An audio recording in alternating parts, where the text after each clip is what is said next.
بسم اللہ والصلاۃ والسلام علی رسول اللہ خاتم النبیین ورحمۃ اللہ عالمین۔ ہماری زندگی میں جو مسائل ہیں، آپ دیکھتے ہیں کہ اکثر لوگ کہتے ہیں کہ شاید برکتیں اٹھ گئی ہیں اور یہ ہماری پریشانیاں کب دور ہوں گی۔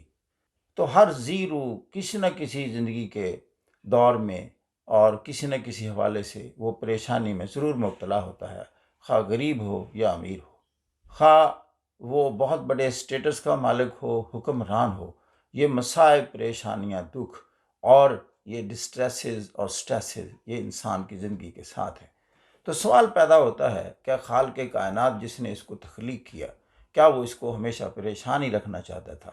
کیا اس کے پاس کوئی مداوع ہے؟ کیا حق و حل ہے کہ انسان کو اطمینان قلب اور سکون کی کیفیت میں لے جانے کے لیے کوئی میکانزم رکھتا ہے؟ کیا اس کے پاس کوئی تیر بہدف نسخہ ہے، کوئی ریسیپی ہے؟ تو خالق کائنات تو اپنے آپ کو اس پوزیشن میں نہیں لے کے جا سکتا کہ اس کے پاس جواب نہ ہو۔ تو وہاں وہ کہتا ہے، ایک اور انداز سے آتا ہے، وہ کہتا ہے الا بذکر اللہ تطمئن القلوب، کہ یہ جو دلوں کا اطمینان ختم ہو گیا ہے، اس اطمینان کے پیچھے میرا ذکر ہے۔ آپ دراصل دنیا میں اتنے محو ہو گئے ہیں، دنیا کو ہی سب کچھ بنا لیا ہے، دنیا کے معاملات ہی آپ کے سر پر سوار ہیں۔ آپ نے مجھے مائنس کر دیا ہے۔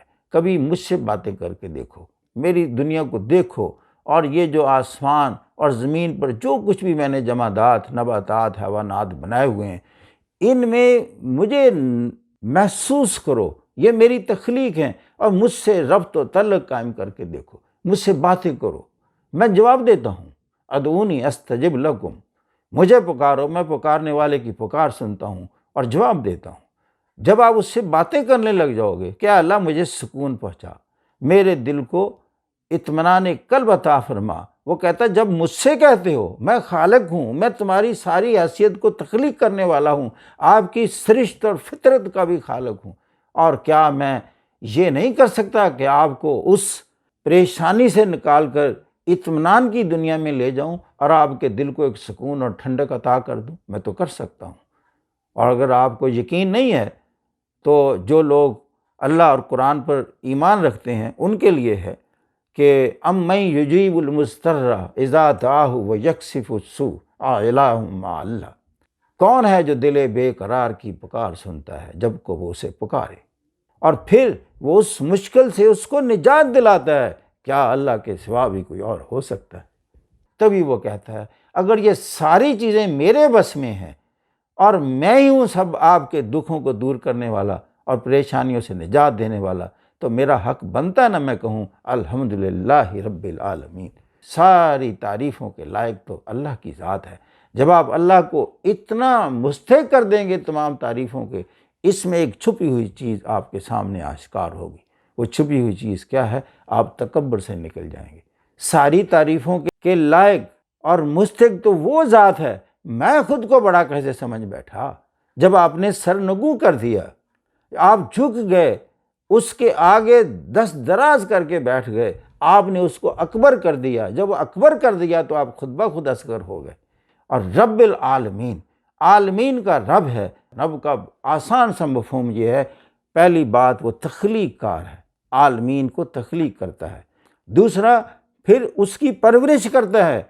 اگر انسان ہے تو کھانے پینے کے انداز بھی اس کو دیتا ہے، اس کے لیے رزق مہیا کرتا ہے، گویا کہ اس کی پرورش کرتا ہے۔ اور تیسری چیز انسان کی ہوتی ہے سیکیورٹی، تو وہ نگہداشت بھی کرتا ہے۔ تو یہ ہے رب کے مفہوم میں وہ تین چیزیں، تخلیق، اس کی پرورش اور پھر اس کی سیکیورٹی۔ میں چھوٹی چھوٹی چیزوں سے خدا کو جب دیکھتا ہوں تو میں کہتا ہوں کہ انسان سب سے کمزور صورتحال میں کب ہوتا ہے؟ سب سے کمزور وقت اس کا وہ ہوتا ہے جب اس کی پیدائش کا وقت ہو، اور اس وقت وہی بات، تخلیق تو اس نے کر دی، اس کی پرورش، اس کے رزق کی فراہمی اور سیکیورٹی کیسے بندوبست کرتا ہے جب وہ کمزور ترین ہوتا ہے؟ میں نے ایک ماں سے پوچھا، میں نے کہا وہ بڑا تکلیف دہ وقت ہوتا ہے جب بچے کی آپ پیدائش کر رہی ہوتی، کہتی جب بچہ نرس میرے سینے پر لگاتی ہے مجھے ٹھنڈ پڑ جاتی۔